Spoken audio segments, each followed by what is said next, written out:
بچے اور والدین ان کے درمیان گیپ نہ ہو اس کے لیے آپ کیا کریں، یہ ہے آج کا ہمارا موضوع، اس پر ہم بات کریں گے۔ ہمارے نفسیہ ڈاکٹر عظمیٰ مسرور صاحب نے جوائن کیا، بہت شکریہ جی آپ نے جوائن کیا۔ ایک تحقیق بھی آئی کہ وہ بچے جو پیرنٹس سے زیادہ قریب ہوتے ہیں ان میں دوسرے بچوں کے مقابلے میں زیادہ اچھے جذبات ہوتے ہیں، خیال رکھنا،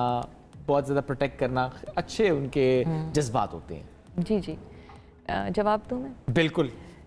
قریب رہنے سے مراد کیا ہے اس کو ہم تھوڑا ڈیفائن کر لیتے ہیں نا۔ دیکھیں کبھی ایسا ہوتا ہے کہ پیرنٹس گھر پہ ہوتے ہیں، موجود ہوتے ہیں اور زیادہ ٹائم بچوں کو فزیکلی دیتے ہیں، تو یہ اس کو بھی ہم قریب رہنا کہتے ہیں۔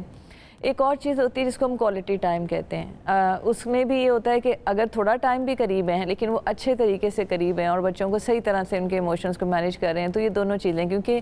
ورکنگ وومن بھی ہوتی ہیں، مدرز ہوتی ہیں، یا گھر میں بڑے لوگ چلے جاتے ہیں اور کچھ ٹائم بچے بھی اسکول یونیورسٹی کالج ہوتے ہیں۔ اگر ہم چھوٹے بچوں کی بات کریں تو یہ جو تحقیق ہے اس کو میں تھوڑا سا ایلیبریٹ کر دیتی ہوں۔ اس میں بیسیکلی ایموشنل وارمتھ کی بات کی گئی ہے کہ اگر بچوں کے ساتھ رہا جائے اور ان کے ساتھ ایموشنز کو ریگولیٹ کیا جائے، یعنی کہ وہ جس طرح سے سوچ رہے ہیں ان کو اس طرح سے سپورٹ کیا جائے، ان کی بات سنی جائے اور سننے کے بعد ان کو ان کی عمر کے مطابق یعنی گائیڈ کیا جائے۔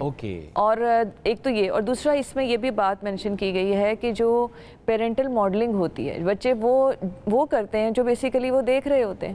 تو عموماً یہ ہوتا ہے کہ اگر آپ کوئی چیز بچوں کو سکھانا چاہتے ہیں، ان کے قریب رہنا چاہتے ہیں، ان کو کوئی اچھی بات بتانا چاہتے ہیں، ظاہر ہے ایموشن ہی وہ، تو وہ خود بھی کریں، تو یہ امپورٹنٹ ہے۔ اچھا عظمیٰ صاحبہ، اب دو طرح کے بچے ہیں، دو بچوں کا ہم کمپیریزن کرنا چاہیں گے۔ ایک وہ جن کے پیرنٹس ان کو کوالٹی ٹائم دیتے ہیں اور بچے ایموشنلی اٹیچ ہے اپنے پیرنٹس کے ساتھ، اور ایک وہ بچہ ہے جس کے پیرنٹس اس طرح سے ٹائم نہیں دے پا رہے ہوتے، کوالٹی ٹائم نہیں ملتا۔ دونوں بچوں کی پرسنالٹی میں کیا فرق ہوگا؟ بہت زیادہ فرق ہوگا نا۔ دیکھیں جو پیرنٹس قریب رہتے ہیں وہ چھوٹی چھوٹی باتوں پہ بچہ ان کے ساتھ شیئرنگ کر رہا ہوتا ہے اور ہر آنے والی چیز کو ان کو بتا رہا ہوتا ہے، اور اگر وہ بھی آگے سے پازیٹیو رسپونڈ کر رہے ہیں تو ظاہر ایک مضبوط پرسنالٹی جو ہے وہ جنم لے گی۔ کبھی کبھی ایسا بھی ہوتا ہے کہ پیرنٹس قریب ہوتے ہیں لیکن کوالٹی ٹائم نہیں دے پاتے، تو یہ ہوتا ہے کہ اگر بچے کو دیکھیں مین چیزیں کیا ہوتی ہیں۔ ایک چیز ہوتی ہے سیلف اسٹیم، ہر بچے کی سیلف اسٹیم زندگی بھر اس کے ساتھ چلنی ہے، اور وہ سیلف اسٹیم کیسے ڈیولپ ہوتی ہے؟ جب آپ کو پیرنٹس کی طرف سے بچے کو یہ میسج ملے کہ ہاں تم کر سکتے ہو، تم اندر سے ایک اچھے انسان ہو، یا تم کوشش کرو گے تو تم کامیاب بھی ہوگے، اور یہ سب چیزیں چلتی رہتی ہیں، تو وہ ایک مضبوط یہ سیلف اسٹیم ہوتی ہے۔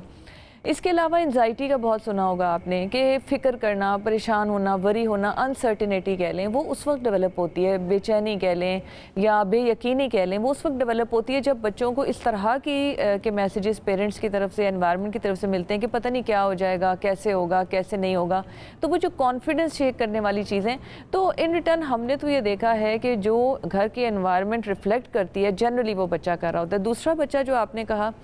ظاہر سی بات ہے انسیکیور اس کے اٹیچمنٹ سٹائلز ہوں گے، وہ لوگوں کے ساتھ اس طرح سے نہیں رکھ سکے گا، یا اپنے تعلقات جیسے فیوچر میں ساری عمر اس نے کچھ تعلقات نبھانے ہیں، چاہے وہ باس اور سب آرڈینیٹ کا ریلیشن ہے، اسٹوڈنٹ ٹیچر کا ریلیشن ہے، اس نے ہر رول کو آگے جا کے نبھانا ہے۔ تو اگر وہ بانڈنگ اسٹرانگ نہیں ہوگی تو وہ کرنا سیکھے گا ہی نہیں، تو وہ انزائٹی اور اس کے علاوہ ہوپ لیسنس، ہیلپ لیسنس اس کے اندر جنم لے گی۔ تو دونوں پرسنالٹیز بالکل اپارٹ ہیں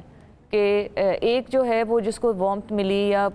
پیرنٹس کا ٹائم ملا، وہ اسٹرانگ، ایموشنلی بھی اسٹرانگ ہوتے ہیں، ایموشنلی ریگولیٹ بھی کر لیتے ہیں اور ریلیٹ بھی دوسروں کے ساتھ اچھے سے کر لیتے ہیں، اور سیلف کانفیڈنس کے ساتھ آگے بھی بڑھ سکتے ہیں۔ اور اس کا اپوزٹ ہوتا ہے ان بچوں کے ساتھ جن کو یہ چیز نہیں ملتی۔